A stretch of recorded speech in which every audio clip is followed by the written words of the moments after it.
The transformation began in the hearts of ordinary beings making extraordinary choices. On a farming world called Haven, an elderly woman named Mira held her granddaughter's hand and whispered, "Don't be afraid, little one.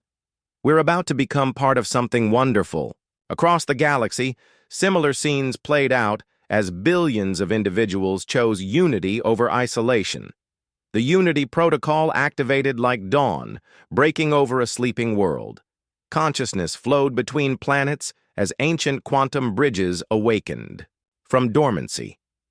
The reptilian dominion's strategic thinking merged seamlessly with the mineral collective's structural harmony. The depth dwellers' fluid adaptability joined with the sky dancer's aerial grace.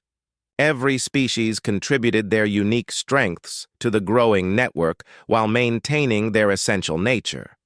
At first, many beings panicked at the sensation of other minds touching theirs, but the fear quickly dissolved as they realized that joining the network did not mean losing themselves. Instead, it was like stepping from a small room into a vast cathedral of consciousness where every voice could be heard clearly without losing its individual beauty.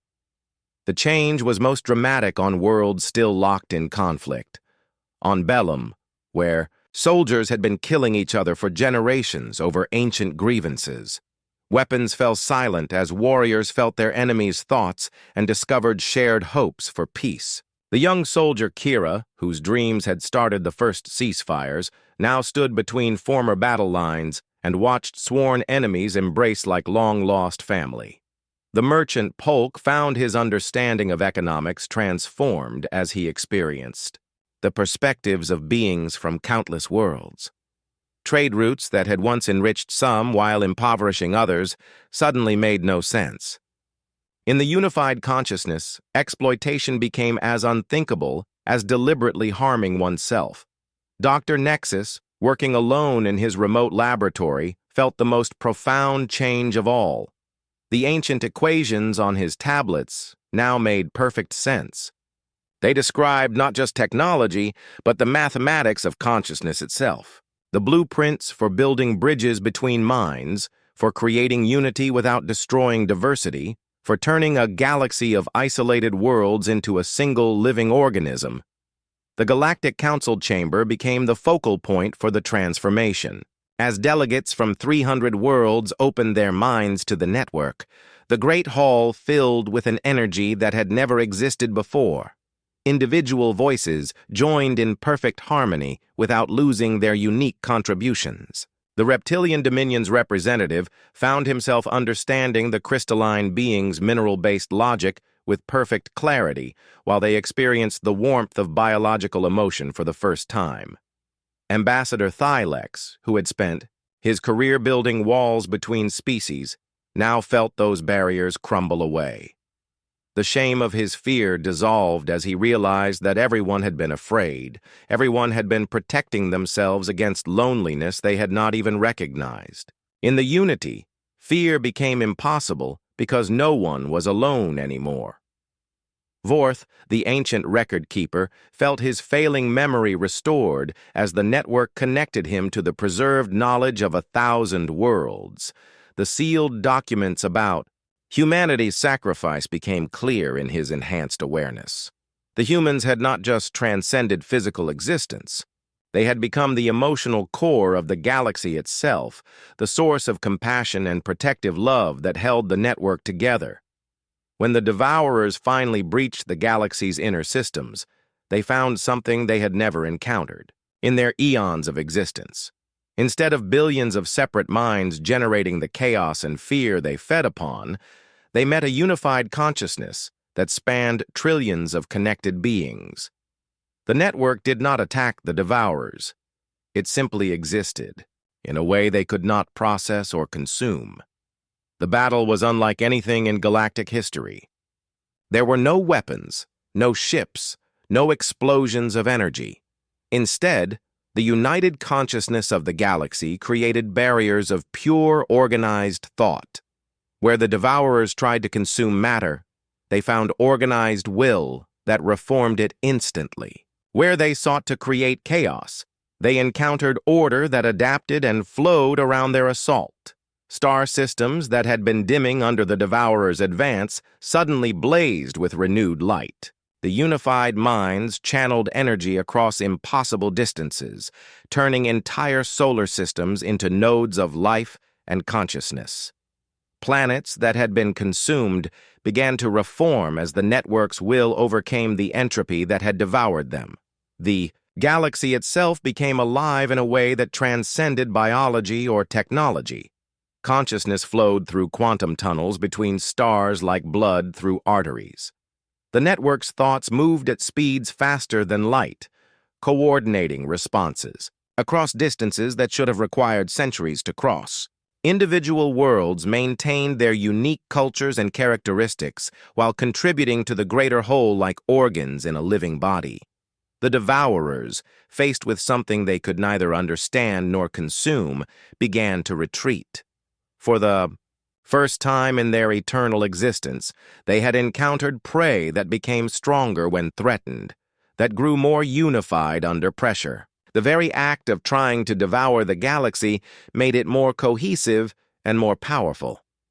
As the cosmic predators withdrew beyond the galaxy's edge, the network's attention turned to the space between galaxies. There, in the vast darkness, they sensed other galaxies facing their own struggles against the Devourers. The Unity Protocol was not the end of humanity's plan, but its beginning. The Galactic Council reconvened, but it was no longer a gathering of separate species competing for resources and territory. Earth's seat was occupied now, not by an individual human, but by a shifting presence that embodied every species while speaking with humanity's voice. The nameplate had changed to read Terra, Guardian of the United Galaxy. The being that sat in humanity's chair appeared different to every observer, reflecting their own species back at them while maintaining an essential humanity that touched every heart. When it spoke, every delegate heard their own language, their own cultural references, their own dreams of what the galaxy could become. "The work is not finished," the Guardian said, and its voice carried the weight of 3,000 years of sacrifice and hope. "Other galaxies face the darkness we have turned away. Our unity must become their beacon. Our consciousness must reach beyond the stars to offer hope to those who still fight alone." In the depths of space, the Ascended continued their eternal watch. But now they were not alone. The entire galaxy had become their body, every world their thoughts, every being their strength.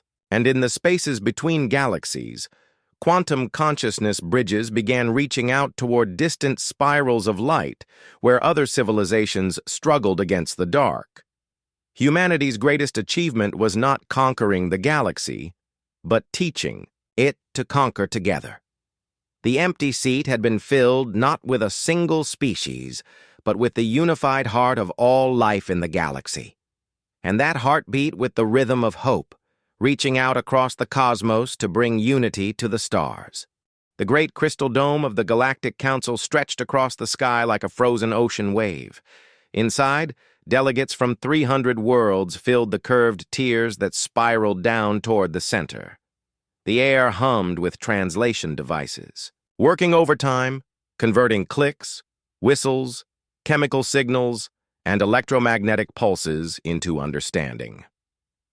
Ambassador Thylex adjusted his ceremonial robes and checked his notes one final time.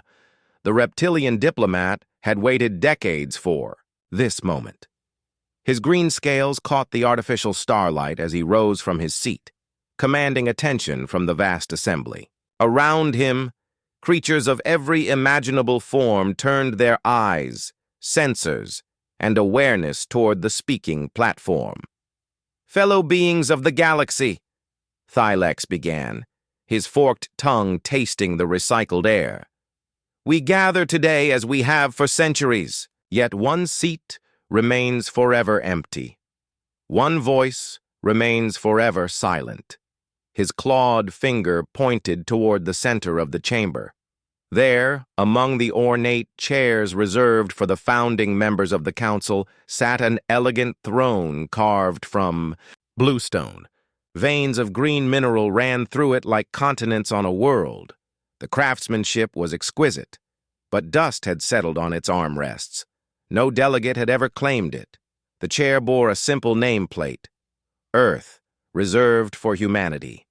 Murmurs rippled through the assembly. Some delegates shifted uncomfortably. Others leaned forward with interest. The topic of the empty seat came up every few decades, but never had anyone dared propose what Thylex was about to suggest.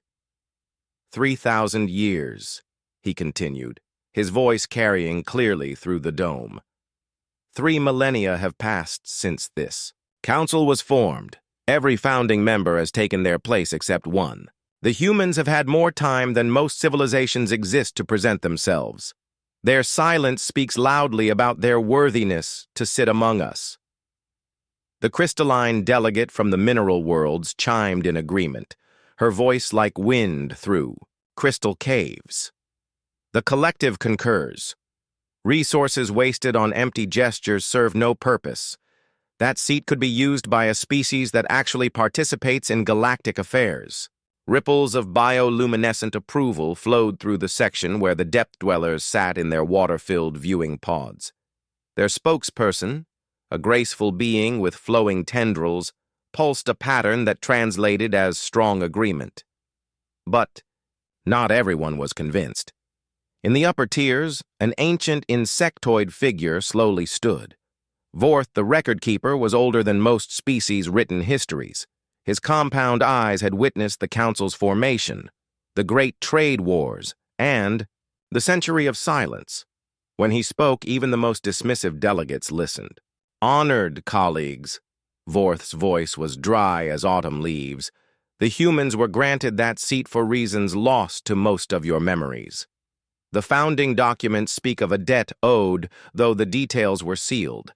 Perhaps we should not be so quick to abandon ancient agreements. Thylex's tail lashed once, showing his impatience. Respected keeper, with all due honor to your vast knowledge, surely even ancient debts expire when the creditor vanishes. If these mythical humans exist, where are they? Why have they never claimed their seat? Why have they never sent so much as a message to this council? The question hung in the recycled air like smoke. Every delegate knew the stories. Humans were supposedly remarkable for their adaptability, their stubbornness, and their strange ability to form alliances with vastly different species. The early records described them as bipedal mammals from a water-covered world in an unremarkable star system. But no expedition had ever found this Earth, and no human had ever appeared before the Council. Some believed humans were extinct, victims of their own violence or a cosmic disaster. Others thought they had never existed at all, that the empty seat was the result of some long-forgotten political compromise. A few whispered that humans were hiding somewhere in the galaxy's dark corners, watching and waiting for unknown reasons. I propose, Thylex announced, that we end this charade. At the next Centennial Assembly, Earth's seat should be dissolved. The space can be used for a species that actually contributes to galactic civilization. The vote that followed was swift and decisive. 312 delegates voted in favor. Only Vorth abstained, his ancient eyes reflecting something that might have been sadness or concern. As the assembly dispersed, delegates clustering into their usual groups to discuss trade agreements and territorial disputes. None of them noticed the subtle readings on their long-range sensors. Deep space monitoring stations across the galaxy had been registering tiny gravitational anomalies for months. Objects moving through the void between star systems, creating disturbances so faint they barely registered above background noise.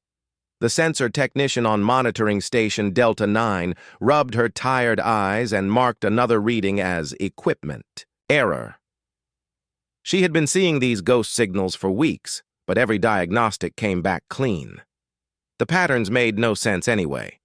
If they were real, they suggested objects the size of small moons moving in perfect formation through empty space. But nothing that large could travel undetected through civilized space. On his way back to his quarters, Vorth paused at a viewing port and stared out at the stars. Somewhere among those distant lights was the truth about humanity. He had read the sealed documents decades ago, before age had clouded his memory. The details were fuzzy now, but he remembered enough to know that the Council was making a terrible mistake. The humans had not abandoned their seat. They had never intended to claim it in the traditional sense. The chair was not a symbol of their absence, but of their sacrifice. Something vast and patient was stirring in the galaxy's depths, and humanity's empty throne was about to reveal its true purpose. In the cold vacuum between stars, gravitational waves rippled outward from objects that should not exist. Ancient mechanisms awakened from millennia of slumber. And on 1,000 dead worlds scattered across the galaxy's spiral arms, ruins bearing the symbol of a blue-green marble began to glow with soft, forgotten light. The galaxy was about to learn that some seats remain empty not because they are abandoned, but because they are held by guardians who have transcended the need to sit. Dr. Nexus wiped the sweat from his brow and stared at the artifact under his scanning beam. The xenoarchaeologist had spent most of his career studying dead civilizations, but this discovery was unlike anything in the galactic databases. The small stone tablet bore symbols that seemed to shift when he looked directly at them, and the mathematical equations carved beneath defied every known law of physics. His research station, Gamma 7, orbited a dying star at the galaxy's edge. Most beings considered it a lonely posting, but Nexus preferred the isolation. It allowed him to work without interruption from university politics or government oversight. Today, that solitude felt different.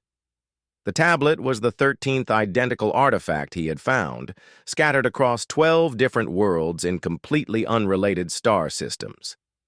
Every tablet bore the same central symbol, a perfect sphere of blue. Stone inlaid with swirling green patterns. The image was hauntingly beautiful, like a world seen from space.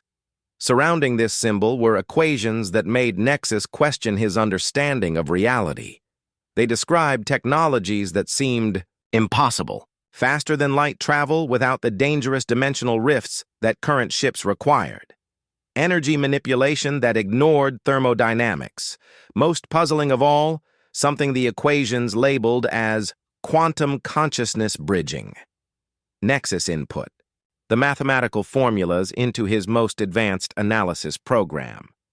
The computer worked for hours before displaying a single message. Error. Equations describe impossible physics. But impossible or not, carbon dating placed these tablets at over 4,000 years old. They predated every known galactic civilization by centuries.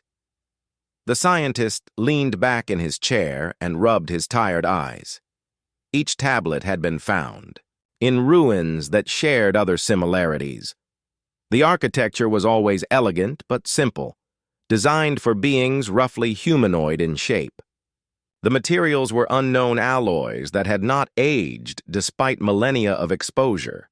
And in every case, local legends spoke of skywalkers or star teachers who had visited briefly before vanishing. Meanwhile, across the galaxy, something strange was happening to ordinary beings going about their daily lives. On the war-torn planet Bellum, a young soldier named Kira fell asleep in her bunker after another day of bitter fighting. She dreamed of sitting in a vast hall where former enemies signed peace treaties written in flowing script she had never seen but somehow understood perfectly. The languages did not exist in any database, yet in her dream, every word made sense. Kira woke with tears on her face and the absolute certainty that peace was not only possible, but inevitable. She began talking to other soldiers, sharing her vision. Within days, informal ceasefires were breaking out across the front lines as warriors on both sides reported identical dreams. On the trade hub of Nexus Station, a merchant named Polk found his sleep filled with visions of economic systems where every participant benefited equally. Complex trade networks operated without exploitation or waste, and prosperity flowed to even the poorest worlds. When Polk shared his dreams with other merchants, they nodded in recognition. They had seen the same impossible marketplaces in their sleep. The dreams were not random. Pattern recognition software identified that over 50 million beings across 300 worlds were experiencing nearly identical visions. The dreams always featured the same elements: cooperation replacing conflict, abundance replacing scarcity, and unity replacing division. Most unsettling, every dreamer reported seeing a blue-green sphere watching over these perfect worlds like a protective guardian. Galactic communication networks buzzed with reports of the phenomenon. Scientists called it mass hysteria. Religious leaders proclaimed it divine revelation. Governments worried about social disruption. But the dreams continued, night after night, reaching more beings with each passing week. Back on Gamma 7, Dr. Nexus was discovering that his tablets were not the only impossible artifacts. Archaeological teams across the galaxy were finding similar objects, ancient observatories that tracked star patterns with impossible accuracy, libraries containing star maps that showed systems discovered only recently, art depicting species that had not yet evolved when the pieces were created. All of these discoveries shared one common feature: the blue-green sphere symbol, always watching, always present, always protective. The gravitational anomalies detected. By deep space, sensors were growing stronger. What had been dismissed as equipment failures now registered as coordinated movement. The objects, whatever they were, moved in perfect formation through the void between stars. Their course was becoming clear. They were heading toward the galactic core, toward the heart of civilized space. Dr. Nexus sat alone in his laboratory, surrounded by artifacts that challenged everything he knew about the galaxy's history. The equations on the tablets suggested technologies that could reshape reality itself. The dreams experienced by millions hinted at possibilities beyond current understanding. And somewhere in the darkness between stars, ancient mechanisms were awakening. He pulled up the sealed files that few beings had clearance to access. Records from the Galactic Council's founding, documents that spoke of debts and sacrifices and species that chose different paths. Most of the files were corrupted or encrypted, but one word appeared repeatedly in the fragments he could read: Guardians. The blue-green sphere was not just a symbol, Nexus realized. It was a promise. Someone had been watching over the galaxy for thousands of years, guiding its development, preparing it for something vast and terrible that was coming. The dreams were not random visions, but carefully planted seeds of possibility. The ancient ruins were not abandoned cities, but way stations left by travelers who had transcended the need for permanent homes. As if responding to his thoughts, every tablet in his laboratory began to glow with soft, warm light. The equations shifted and rearranged themselves, revealing new layers of meaning. And in the depths of space, the gravitational anomalies accelerated, racing toward their destiny with the patience of eternity and the urgency of love. The mining crew from the asteroid harvester Prophet's Edge expected to find valuable metals when their deep-core scanner detected dense material inside the floating rock. What they discovered instead changed the galaxy forever. Mining foreman. Rex guided his crew's drilling laser through the asteroid's outer shell, anticipating another routine extraction. The laser broke through into a hollow space, and emergency lighting revealed something that made the entire crew step backward in shock. They were looking into a vast chamber filled with technology that belonged in science fiction. Smooth walls curved away into darkness, covered with panels that glowed with soft blue light. Rows of transparent cylinders lined the chamber, each one containing a being in suspended animation. The crew could see dozens of different species represented: tall, elegant humanoids with flowing hair, compact reptilians with intricate scale patterns, gaseous forms contained within specialized suits, and many others. Rex activated his emergency beacon before approaching the nearest cylinder. Inside floated a being that looked like his own species, but somehow different. Surgical scars ran along the creature's skull in precise patterns, and metallic implants glowed beneath translucent skin. Every being in every cylinder showed similar modifications, as if they had undergone some kind of enhancement process. Before the mining crew could fully explore, the chamber responded to their presence. Hidden sensors detected the new arrivals, and ancient systems awakened. The transparent cylinders began to drain their preservation fluids, and the beings inside started to move. Emergency lighting brightened to comfortable levels, and the air filled with the hum of awakening machinery. The first being to emerge was tall and graceful, with features that reminded Rex of the peaceful harmony singers from the Andala system. But when she opened her eyes, they glowed with an inner light that no natural being possessed. She stepped from her cylinder with fluid movements and spoke in perfect galactic standard, though her lips did not move. The words formed directly in the miners' minds. "Welcome, friends. We are the Watchers. We have waited long for this awakening." More beings emerged from their cylinders, each one representing a different species from across the galaxy. They moved, with purpose and coordination that suggested shared knowledge. Their eyes all held the same inner light, and they communicated through the same direct mental contact that bypassed language entirely. "Who are you?" Rex managed to ask, though his voice came out as barely a whisper. The being who had first awakened smiled with genuine warmth. "We are volunteers from every major civilization in the galaxy. 3,000 years ago, we underwent a process that enhanced our neural capacity and extended our lives far beyond natural limits. We became the guardians left behind to monitor galactic development." "Left behind by whom?" Rex's mining engineer asked. "By humanity," came the answer that sent shockwaves through every mind present. "The species you believe never existed, or perhaps went extinct. They did neither. They transcended physical existence to prepare for a threat that approaches this galaxy." The Watchers began sharing their knowledge, and the terrible truth unfolded. Humanity had discovered something horrifying. During their early exploration of space, beyond the galaxy's edge lurked an ancient force that consumed entire galaxies like a cosmic plague.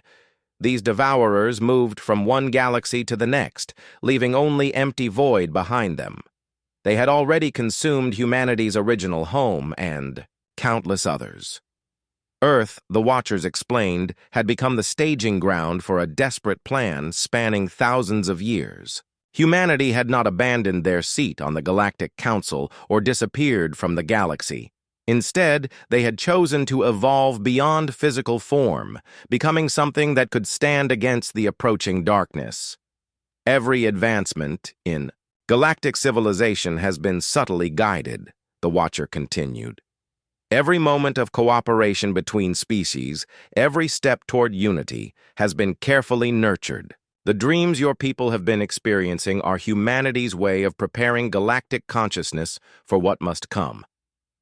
As the Watchers shared their knowledge, space around the asteroid began to change.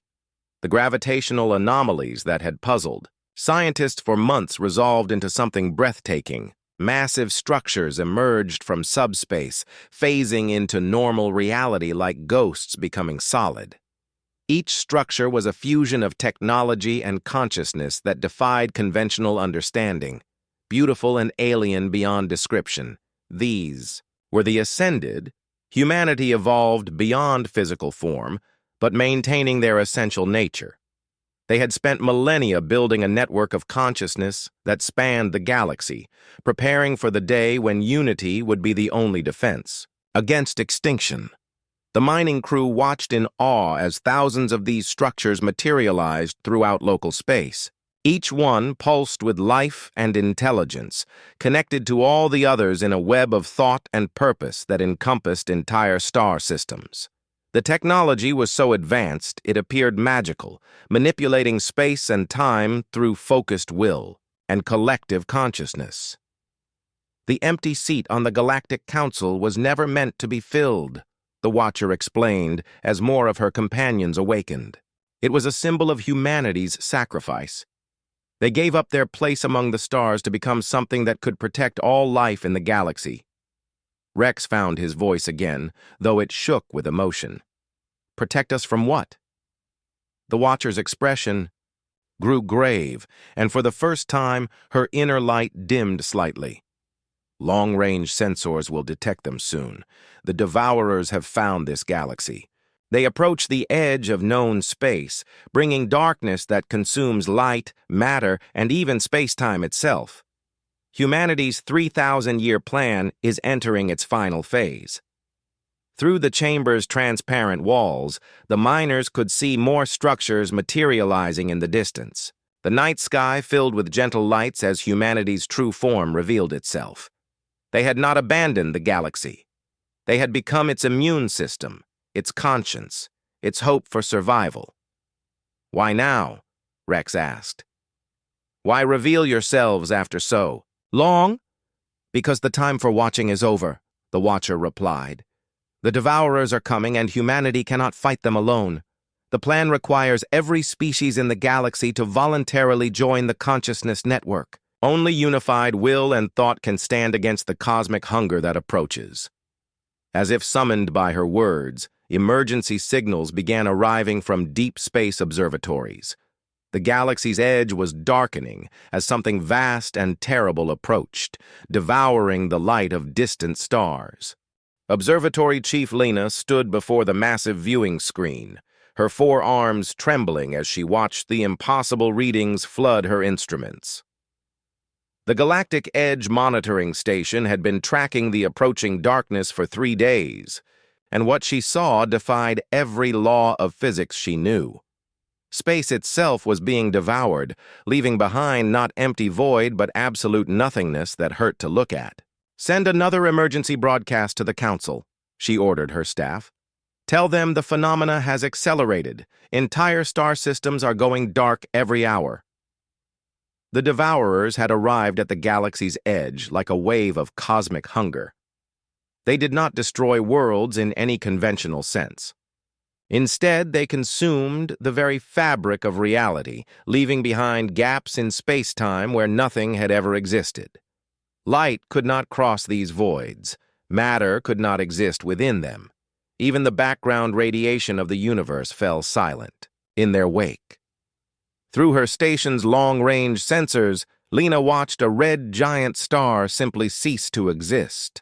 One moment it blazed with the fury of nuclear fusion. The next moment there was not even empty space where it had been. The star's planets, its asteroid belt, its collection of space habitats housing millions of beings, all vanished as if they had never been born. Emergency signals flooded galactic communication networks as the Outer Rim civilizations faced annihilation. Evacuation ships fled deeper into the galaxy, carrying refugees who spoke of impossible horrors. They described the Devourers not as creatures or machines, but as pure entropy given consciousness and purpose. The enemy moved through space like infection through a body, consuming everything in their path and leaving behind wounds in reality itself. On the Galactic Council floor, panic had replaced the usual diplomatic courtesy. Ambassador Thylex, who had confidently voted to remove humanity's empty seat just days earlier, now paced frantically as reports of devastation flooded in. His reptilian composure had cracked completely, and his scales had faded to a sickly yellow color that indicated severe stress. "Where are they?" he hissed at anyone who would listen. "Where are the humans now that we need them?" His answer came in the form of the Watchers, who appeared simultaneously in every major population center across the galaxy. They materialized, without ships or transport, simply stepping out of empty air as if distance meant nothing to them. Their enhanced minds projected calming thoughts even as they delivered the most important message in galactic history. The Ascended spoke through them, their voices carrying the weight of 3 millennia of sacrifice and preparation. "Children of the galaxy," they said, and every being who heard them felt a profound sense of being loved and protected. The ancient enemy has found us, as we knew it would. But you are not defenseless, and you are not alone. The plan that humanity had spent 3,000 years developing was elegant in its terrible necessity. The Devourers could not be fought with weapons or outrun with faster ships. They consumed matter and energy as easily as thought itself. But they had one weakness that humanity had discovered through bitter experience. They could not process unified consciousness. The enemy thrives on division, the Watchers explained as their message reached every inhabited world. They feed on chaos, fear, and isolation. But when minds unite in common purpose, when consciousness merges in shared will, they cannot comprehend what they encounter. The Devourers have consumed 1,000 galaxies because each one fell to panic and fought as individuals. The network that the Ascended had been building for millennia was revealed in all its scope. Quantum consciousness bridges linked every major world, creating pathways for shared thought and unified purpose. The strange dreams that millions had experienced were preparation, training minds to accept connection without losing individual identity. But the network was not complete. It could not be imposed by force. Every species, every individual, had to choose to join willingly. Fear and suspicion still divided many worlds. Old conflicts and territorial disputes created barriers to unity. Time was running out as the Devourers consumed entire sectors of the galaxy's outer rim. In the council chambers, Ambassador Thylex faced a choice that would define the future of all life in the galaxy. Around him, delegates from 300 worlds struggled with the same decision: join the network and risk losing their individual identity, or maintain their independence and face the Devourers alone. "How do we know this is not some human trick?" demanded the crystalline representative from the Mineral Collective. "How do we know they will not control us once we join their network?" The answer came not from the Watchers, but from the refugees streaming in from the galaxy's edge. Survivors spoke of worlds that had briefly unified in the face of the Devourer threat. For precious moments, those worlds had become invisible to the enemy, passing unnoticed as the cosmic hunger moved past them. But as soon as unity fractured, as soon as beings returned to individual thoughts and fears, the Devourers had sensed them and consumed everything. Vorth, the ancient record-keeper, stood slowly and addressed the assembly with the weight of centuries in his voice. "The choice before us is not between freedom and slavery," he said. "It is between unity and extinction. I have lived long enough to see what happens when beings choose division over cooperation. The humans are offering us not conquest, but survival." The vote, when it came, was not unanimous. Fear and pride made some delegates hesitate.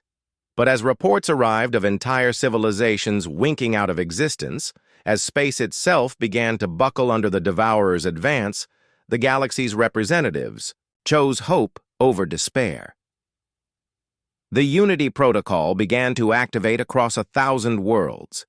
Beings who had never trusted each other opened their minds to shared consciousness. Warriors laid down their weapons to join with former enemies.